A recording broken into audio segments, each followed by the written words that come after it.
Insurance ആനുകൂല്യം നിഷേധിച്ച United insurance company 36,10,000 രൂപ നഷ്ടപരിഹാരം നൽകണമെന്ന് ഉപഭോക്തൃ കമ്മീഷൻ വിധി. പെരിന്തൽമണ്ണ സ്വദേശിയായ കിഴക്കേതിൽ ബാലചന്ദ്രൻ നായർ സമർപ്പിച്ച ഹർജിയിലാണ് വിധി. പെരിന്തൽമണ്ണയിൽ പ്രവർത്തിക്കുന്ന CK ടോയ്സിന്റെ ഉടമയാണ് ബാലചന്ദ്രൻ നായർ. കേരള ഗ്രാമീണ ബാങ്കിൽ നിന്നും 25 ലക്ഷം രൂപയുടെ വായ്പയെടുത്താണ് കട പ്രവർത്തിക്കുന്നത്. സ്ഥാപനം 35 ലക്ഷം രൂപയ്ക്ക് ബാങ്ക് മുഖേന ഇൻഷുർ ചെയ്യുകയും എല്ലാ തവണയും മുടങ്ങാതെ ഇൻഷുറൻസ് തുക അടയ്ക്കുകയും ചെയ്തിരുന്നു. 2021 ഓഗസ്റ്റ് 16 രാത്രി കട അടച്ചുപോയ ശേഷമുണ്ടായ തീപിടുത്തത്തിൽ സ്ഥാപനം പൂർണ്ണമായും കത്തി നശിച്ചു. വിവരം പോലീസിലും ബാങ്കിലും ഇൻഷുറൻസ് കമ്പനിയിലും അറിയിച്ചു. ഇൻഷുറൻസ് കമ്പനി ആനുകൂല്യം നൽകാൻ കൂട്ടാക്കാതിരുന്നതിനെ തുടർന്നാണ് ഉപഭോക്തൃ കമ്മീഷനെ സമീപിച്ചത്.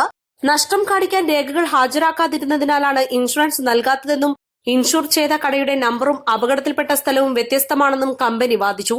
എന്നാൽ ഇൻഷുർ ചെയ്ത കട തന്നെയാണ് കത്തി നശിച്ചിട്ടുള്ളതെന്നും അപകടത്തിൽ എല്ലാ രേഖകളും കത്തി നശിച്ചതിനാൽ രേഖയില്ലെന്ന് പറയുന്നതിൽ കഴമ്പില്ലെന്നും കമ്മീഷൻ പറഞ്ഞു.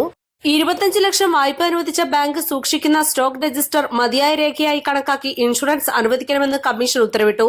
സ്റ്റോക്ക് രജിസ്റ്ററിൽ എല്ലാ മാസവും 35 ലക്ഷത്തിലധികം രൂപയുടെ സ്റ്റോക്ക് ഉണ്ടായിരുന്നതിനാൽ ഇൻഷുറൻസ് തുക 35 ലക്ഷവും അനുവദിക്കണമെന്നാണ് കമ്മീഷൻ ഉത്തരവ്.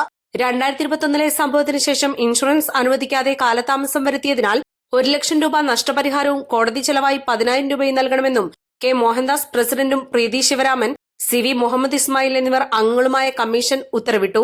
East live, Malappuram.